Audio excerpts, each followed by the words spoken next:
Hi guys, Steph here. Okay, today we've got for you the mystery pen.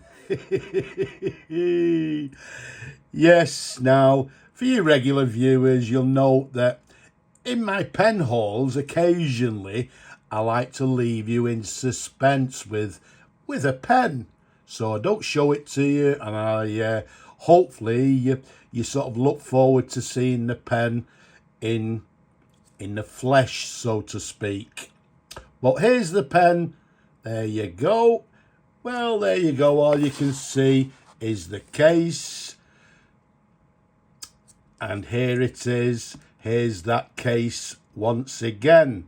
But what we need to do is see what's inside this case.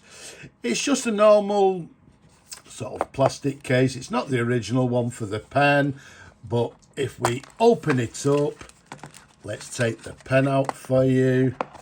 Let's pop the case to one side. Look at that. What a lovely, lovely pen. Now, I thought I'd keep you in suspense and do a review on this pen because, to be quite honest with you, when I saw it, I've never come across one.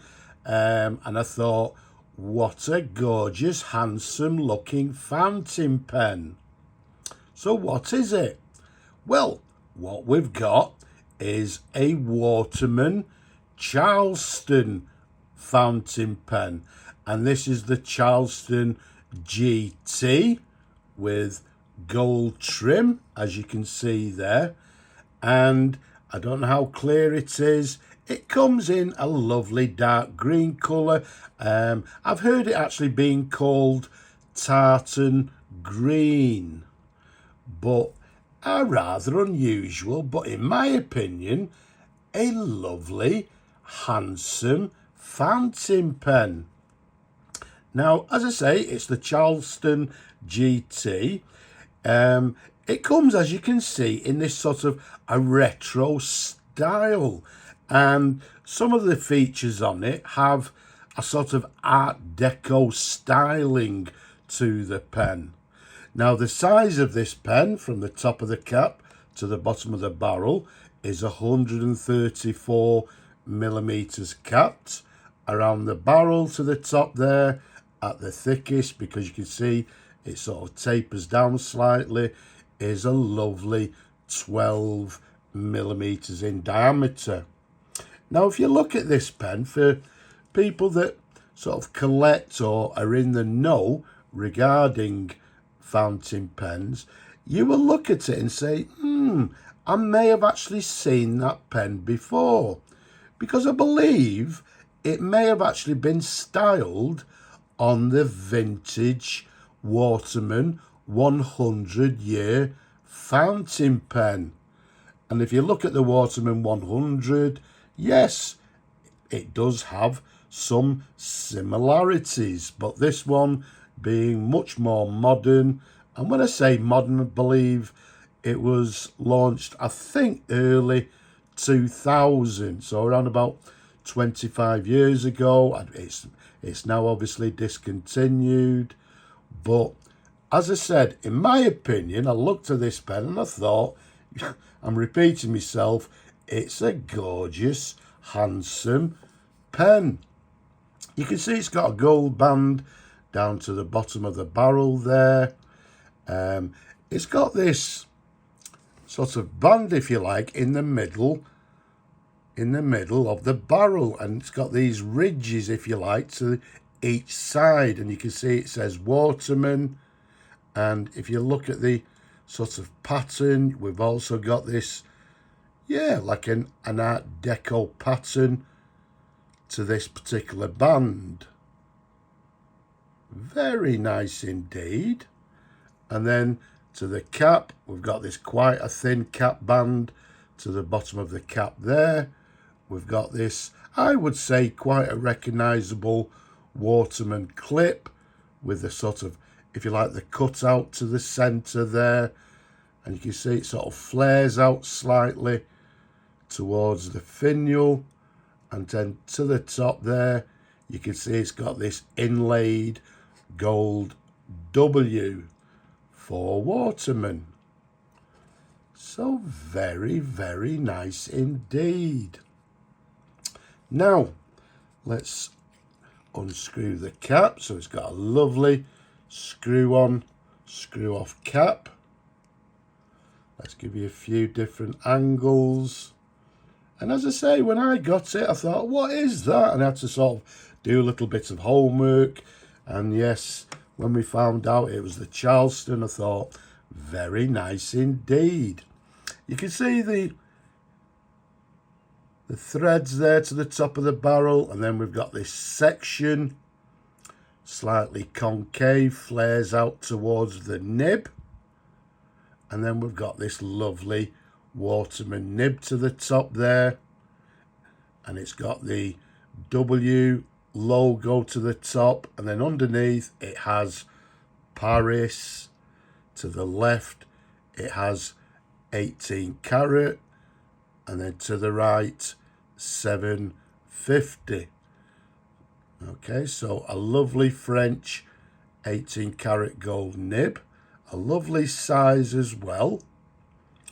Now there's a sideways view for you, and then we've got the feed underneath there, as you can see, and to the top of the feed there you should be able to make out it's got the letter F, which indicates that it's a fine nib in absolutely lovely condition. As far as I'm aware, it's never been inked. Okay, in beautiful condition.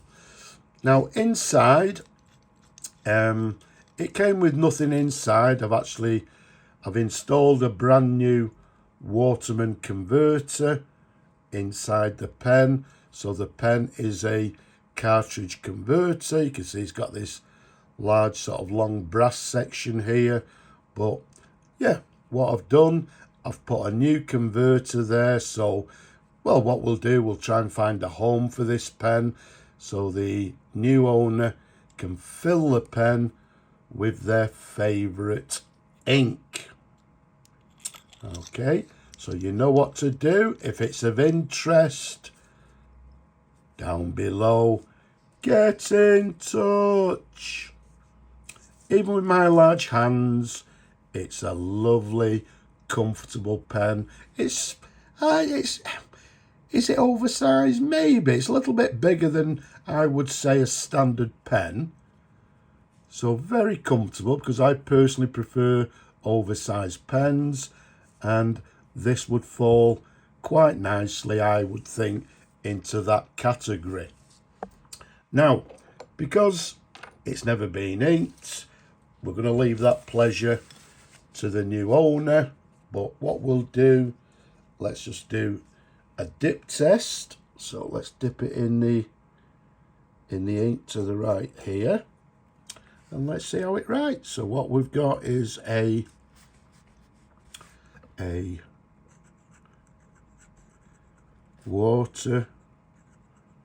Waterman's, and as we said, this is the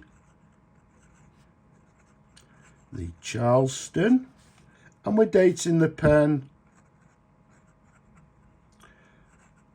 early 2000. Let's just give it another little dip.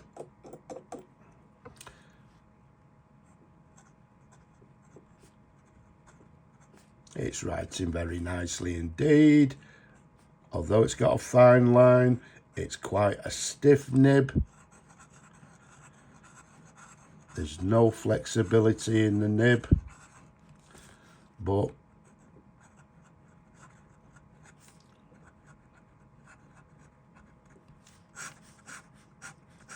a lovely writer. So there we have it. As it says on the section, on the feed, it's writing with a fine line, as you can see clearly there. So what we'll do, let's just clean that nib.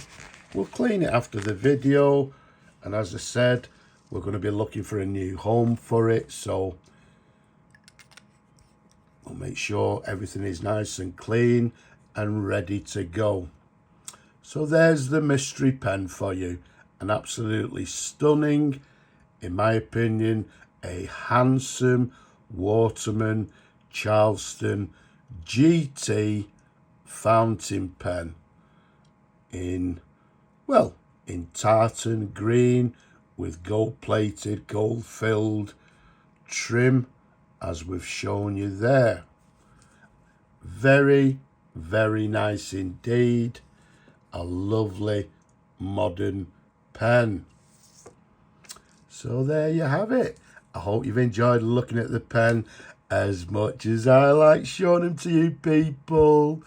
Don't forget, leave a comment below. Don't be shy. Give the video a thumbs up if you will, because I believe that helps me somehow. Don't forget to subscribe as well. But for now, I'm just going to say Slavo Ukraini from me and this lovely pen. Bye-bye for now.